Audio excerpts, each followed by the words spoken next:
ਸ਼ਾਹਕਾਰ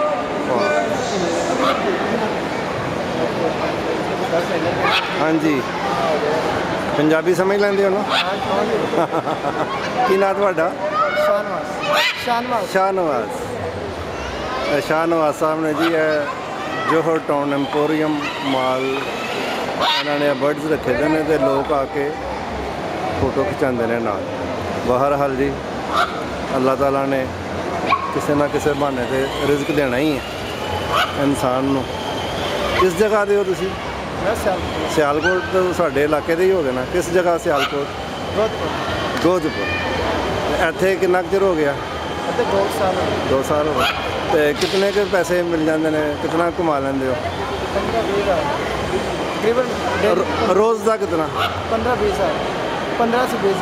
15 से 20 हज़ार माशाल्लाह। रोज़ का तो बड़ा अच्छा है। लोग तो बहरहाल जी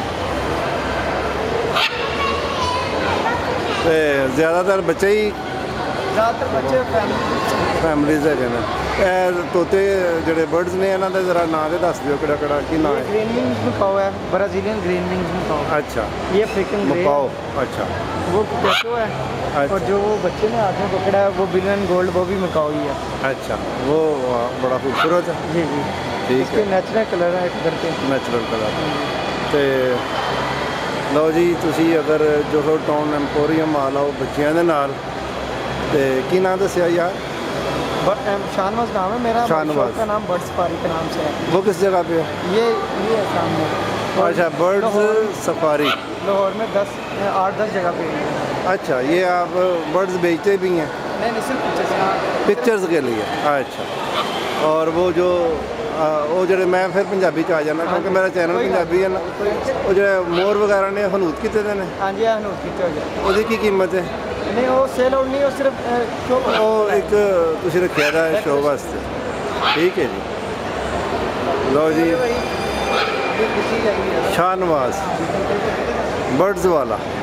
ਠੀਕ ਹੈ ਜੀ ਇਹ ਤੁਹਾਡਾ ਟਾਈਟਲ ਰੱਖ ਦਿਆਂਗੇ ਜੋਹਰ ਟਾਊਨ ਐਮਪੋਰੀਅਮ ਮਾਲ।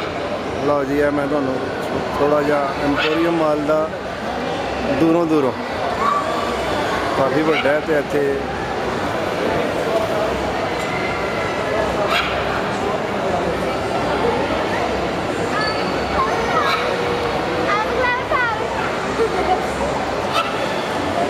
ਲਓ ਜੀ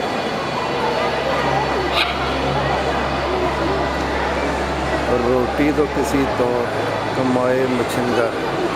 अल्लाह ताला ने हर एक का रिज़्क लिखिया था किस तरीके के नाल। तो चलो मेहनत करते हैं। एक लोग अजकल वो सैल्फी का जमाना है। लोग है ना तोतियां दे नाल पिन्नियां दे नाल हुंदे ने। बहरहाल जी काफ़ी वड्डा है जोहर टाउन से एम्पोरियम। इजाज़त दो।